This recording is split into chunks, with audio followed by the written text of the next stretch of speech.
I remember Katt when he was Cat in the Hat. Yeah. And let me tell you a little Katt Williams story while we talking. I remember Katt when he was Cat in the Hat, doing the jokes about the short dude in the car and all that stuff. We knew he was funny then. And I had got the host job for Comic View.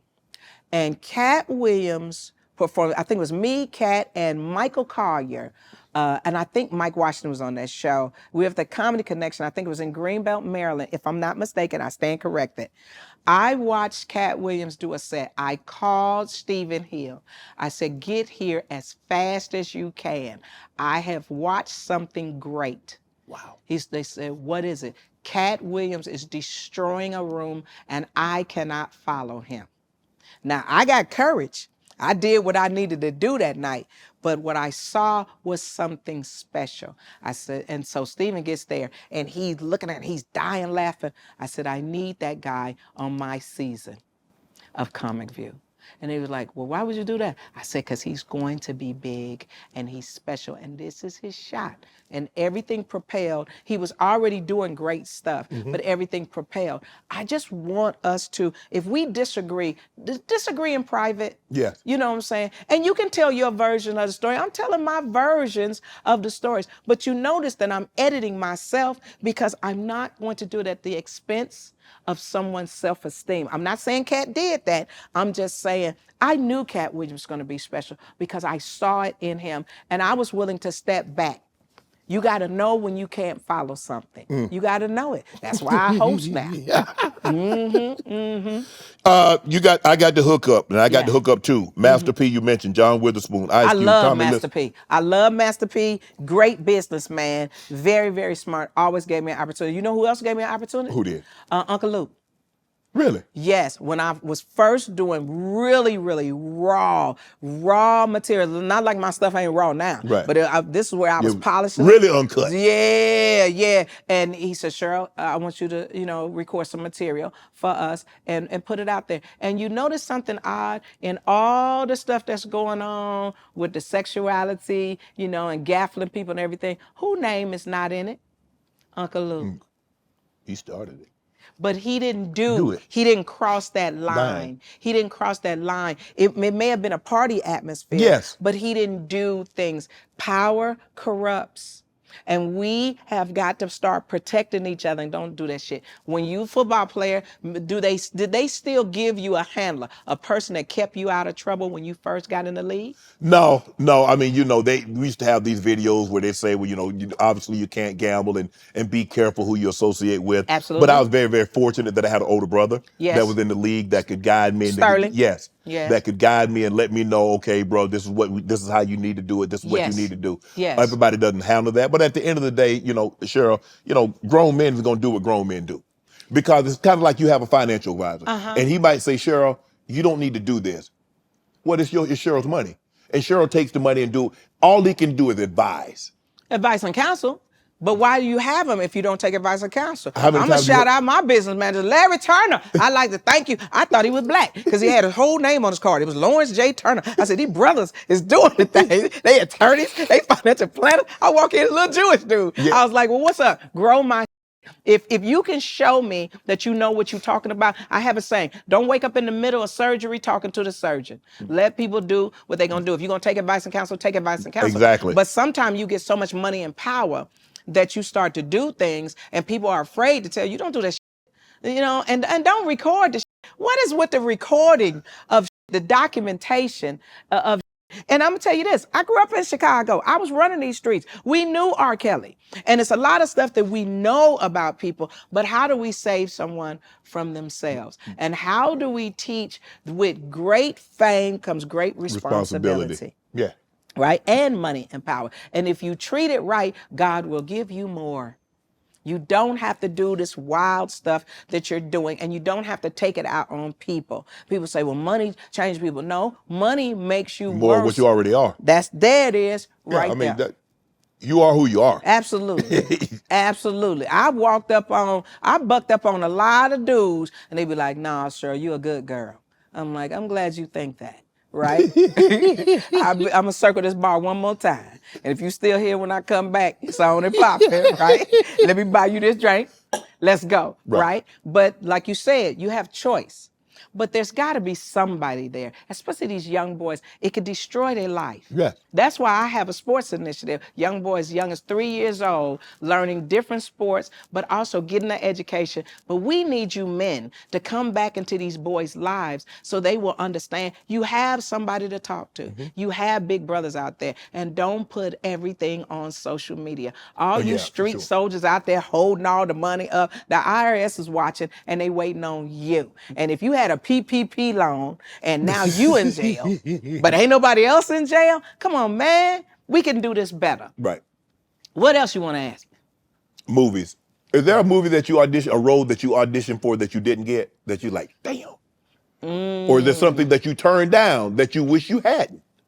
No, because I rarely audition because I don't consider myself an actor. Okay, I okay. consider myself a personality who can be taught the mechanism of acting, how to hit your mark, stay in your light, memorize your lines, work on it. And I like doing certain things.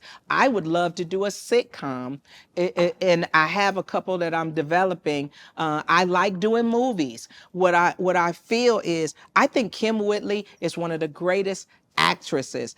Yvette Nicole Brown, greatest actress. Tisha Campbell, all these great actors. Regina King is not just a great actor, she's a great director Yes. and a producer. Issa Rae, I have ideas that I want to work with everybody, and all I want is a cameo. That's all I want. I want to produce. I want to be able to stand up at these award shows and give it up for the show that the winner is. And I walk my black ass up and go, she did it. She did it. She produced and she did it. You turned down Players Club, didn't you? Okay, let me tell you what happened. Because I was in sexual interpretive dance, they knew I had the skill. And so they called me and they said, we want you to consider this part. So I said, let me see the entire script, not just the sides. The sides are the pieces that you're going to be in. You're right. I said, I need to see the whole script. Now, I'm still not understanding. You ain't supposed to be making demands when they try to give you a job. That's why you ain't in no relationship, right? You over here making demands. Right. So I say to them, I need to read the whole script. So I read the whole script, and in the script, it's the words of the character they want me to play. They say you're gonna do Junior's party or something like that. Yeah. Where Monica Calhoun, the girl that was in Best Man and the Best Man Holiday, she ends up passing away. She's Morris Chestnut's wife. Right. She plays it. Okay, this is where she gets raped and beat up. But it's my words to say, or the character they want me to play. So you're gonna do Junior's party. So I called them and I said, I cannot do it. And they were like, why not? And I told them why. I said, I've been raped. I said, I cannot do it. And they were like, well, it's just a part. I said, no, I'm not that good of an actor to step out of my own trauma. I said, because I've been told this girl, hey, read the rest of the script. About 4 pages. You about to get gaffled, right? You about to get see this page right here? Right. I would have been like, the line wouldn't have been, you gonna do Junior Party. The line been, bitch, don't do Junior Party. Right. So I'm not that good of an actor, Right. not to do that. And my heart is always on Your my heart's sleeve. always is in the right spot. Absolutely. Like when I dialed into the call with the Queens of Comedy, when I got the call to ask me to come and dial into this for a possible situation, I was so excited to work with them because I felt like this would be an achievement to show us all together. So it was gonna be you, some more, Adele Gibbons, and who's I think Laura Hayes. Laura Hayes. Right, because I think Monique had already gone on to the things that she was going to do individually. Okay. And so I get the dial-in information, and we do a lot of conference calls in organizations and nonprofits and things like that. So I know to dial in, but I think they're going to put me in queue. I don't think they're going to put me directly in. Yeah, directly in the call. So I go directly in the call and I hear words spoken about me. But I think God needed me to hear it. Need me to hear what my colleagues felt about me. So Did you know prior to that they felt this way about you? No, or maybe I was too delusional. Maybe I was still on the, hey, let's get together and do a show. Let's rent a barn and we can do a show and raise some money and get a cow for the cookout or something. I'm still thinking, oh, this is great. And I did not know some of the things that I had heard and still hear about me, I think are misplaced. And so then I took the time in my life to show people a better version of me. I'm still strong-willed. I'm still who the you talking to. Now I still walk into bookings and say, did everybody get paid? Well, sure, we paid you. I don't give a did everybody get paid? Until you pay everybody, you will not be having a show, right? I'm still a leader, Right. right? But in that case, I think God needed me to hear it. And that's what I really wanted to say on CBS, that these women had achieved something, but they blessed me with something to learn more about me, to help me get to CBS and learn how to be a better me while I work with a team. And if I hurt them, I want to ask them to forgive me, even now, because wouldn't it be great to see me, Adele, Samore, Monique, Laura Hayes, all of us do a movie together? And I have that script, and I put my team together to write the script because I'm not trying to pay it backwards or forwards or anything. I'm trying to show if we come together. Why is it other races of people can hate each other, but they'll come To together make and do a money. movie? There it is. Let's show solidarity, and then we all get paid. You negotiated comic. They was getting $1,000 instead of $150. Why did you feel? Why did you feel you need at that moment? This was what Sheryl Underwood needed to do. We had heard that there was discussion, I think it was Comedy Central, with the white comics, and in these meetings there were black comics going, well, what about Comic View? And being in a Greek letter organization, we know parliamentary procedure, we know meeting structure.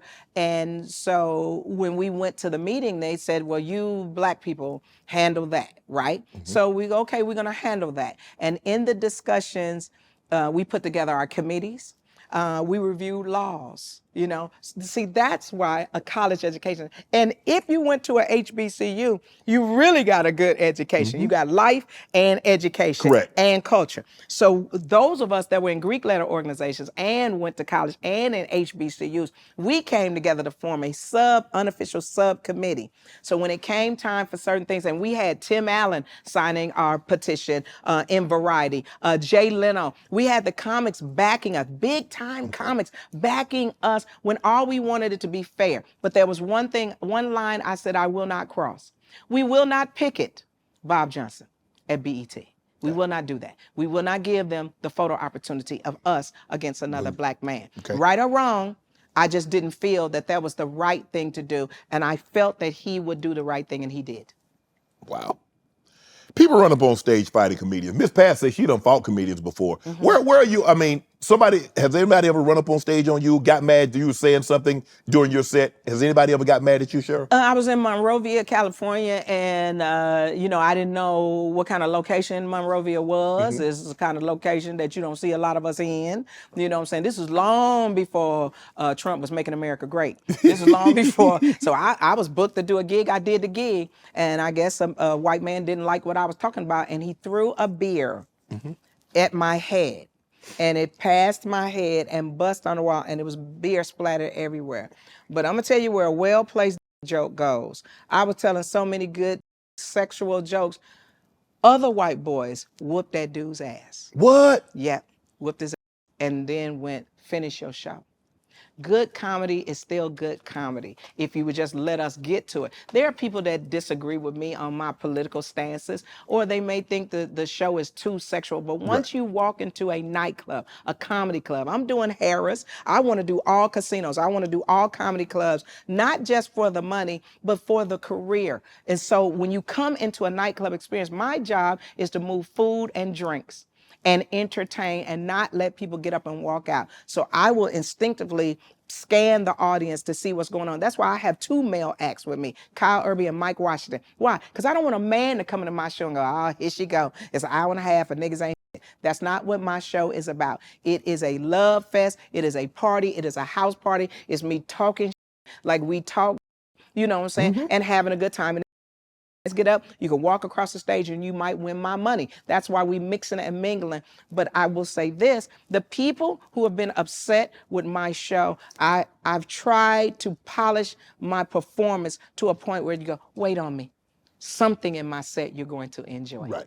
Just wait on me. Hold on. Right. And do I need to buy you a drink? Because I was lighting white women up. Ooh, I was lighting them Becky's up. And I saw you talking to Donnell Rawlings about, does he date him? Is that what he doing? I think so. You think so? I think. Listen. I don't know. I think that she might be like Latino or Hispanic or something like that. I'm That's not. I'm one not of really. us. I'm not really. That's I'm one not of really us. That's sure. brown. That's brown. Okay. Brown. That's Okay. brown on both sides, black Okay. and brown. But my thing is, I think we should let our men date whoever they want to date. If that's what you like, Yeah. you I go. like who like me. That's me. That's how I feel. When I was dating white men, do you think I sought them out? No. White men want to date the darkest of us because they feel like that's the uncut, that's the bomb, Yeah. right? I'm not saying that that's what I want to love. I mean, in dating them, it was a feeling that I had, but I wanted to be with who wanted to be with me. Yeah. I mean, what's wrong with that? I would say there is something wrong when it only goes to the bedroom. Why do you only like me sexually? If you might like me intellectually and sexually, and I've been in situations where white men, well, I'm taking you to the country club, and you're going to go to the country club. I don't want to go to the country club with you. Why? I'll meet you at the 19th hole. I'm going to sit down. You know what I'm talking about. I play golf to enjoy the course. Right. I'm not a great golfer. I hit it where it lands. If I really get my game together, I can do pretty good. Right. But I don't really play golf to talk to people. I play golf to enjoy the course. Right. But if you taking me to the country club just to show how liberal or progressive you are, that was an uncomfortable feeling for me. Okay. So if you were a Latin man who was in love with me, I've had a lot of crushes in my life: Latin men, white men, Asian men, all kind of men, black men. But that's what I love. That's what I think understands me, understands when things don't go well. But I've sampled everything God had made on the buffet of love. But I'm not against our men dating outside of the race. What I'm against is when you down us to uplift somebody else. Okay. And that's why I was telling those jokes where you get the worst that you can find. But I can't be what I am. I'm too talkative. I'm too ambitious. I'm too strong. I get 5 pounds, you don't fuck with me, but you get with Becky, that's 2 sizes of me, and you sit. Remember, what's the show where is it Maury? Yeah. Maury Povich. Yeah. Oh, listen to me. It's always a brother on there. Well, what if these are not your children? I'm a love like that. I'm a love, baby. I've been in these kids' life. Oh, I'm the my only God. dad they know. They look just like me. Look, they got my eyes, they got my nose, and this girl is the worst of the worst of the worst. If you gonna get one of them, get Taylor Swift. Don't get the worst one. I'm not against you white girls pulling our men, but some of these girls, I just want to look at a brother and go, I see it. I see why you I got see her. why. That's right. That's absolutely right. Get her together. Put this on a treadmill. Do something. Get her to eat some vegetables. Or don't get the worst of the worst and then throw it in my face. That's what I don't like. And I don't think most black women like that either. Let me ask you this. If I had said, okay, Sheryl, give me your GOAT comedians. It could be male, men or women. Give me your 4 comedians that you would consider Mount Rushmore. Too many to name.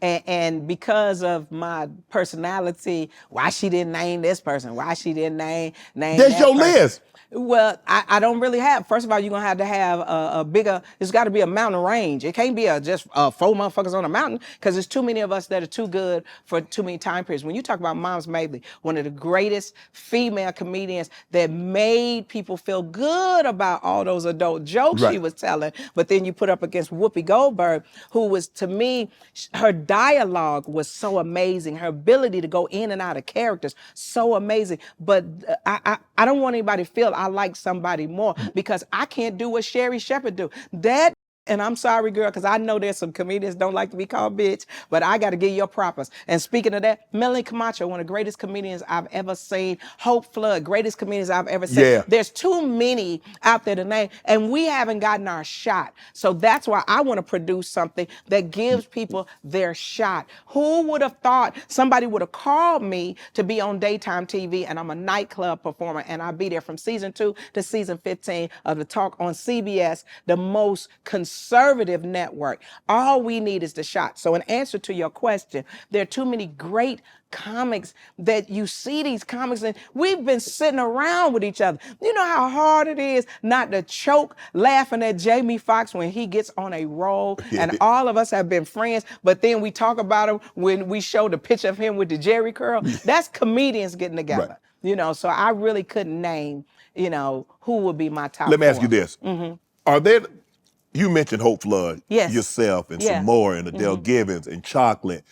So many of the young, I remember Yes. so many of the women comedians back in the 90s. Yes. Are they an upcoming crop of new women comedians? I think all these young ladies on social media, they got one coming called Don't Call Me a White Girl. Yeah. I think this got a line, I ain't gonna say it because I want y'all to hear it out of her mouth, that I was hosting a show in Pennsylvania, and when she dropped that line on the people, I ran out and tackled her because it was such a good line. I'm a technical comic. I will listen to somebody sing, go, damn, I wish I had wrote that. Right. You know what I mean? So there are some great female comics, but also you need time. You can write jokes every day. You can't polish every day. You need stage time. Okay. You need to understand why those of us that were doing adult comedy were doing adult comedy. And don't separate. Don't say, well, this is a clean comedy. Are you a good comic? Right? And then there are comedic actors who are decent stand-ups. That's why I'm not gonna name names. Okay. They know who they are. You're a decent stand-up, but you're a great comedic actor. So don't put Are they us- two different things? Yes, Guys they that can act in front Yes, of and be funny. be funny in Yes. front of the camera, Yes. as opposed to getting up there and it's just you and an audience and a microphone. Absolutely. And I'm gonna tell you something. When people say, like, I don't know why Earthquake has not been put in a position to do a That's my reboot dog. of Sanford and Son. I would be Aunt Esther, and they all you're doing is picking up junk, Yes. right? You can do that today. D.L. Hughley, great comic. George Jefferson, today. You can do these things now. Why is it that they get to reboot everything and we don't? You can do That's My Mama. You can do What's Happening Now, Yeah. which is nothing but Coolie High. Right. You can do this today. We need the opportunity to do it. And there's some great comedic actors, but we need the directors. We need the producers to be able to take what we're already doing in our head. See, a stand-up comic is the writer, producer, director in their head, right? And the performer. We just need to be able to be produced in a way where we're confident in what you're doing. Because I already know what I can do for myself. How do I get confident enough to do it on screen? Want to join Club Shay Shay? Become an official member by hitting that subscribe button, where you never know who's going to be joining us for drinks and conversation. Don't be late to the party, because you know we like to do something before two something.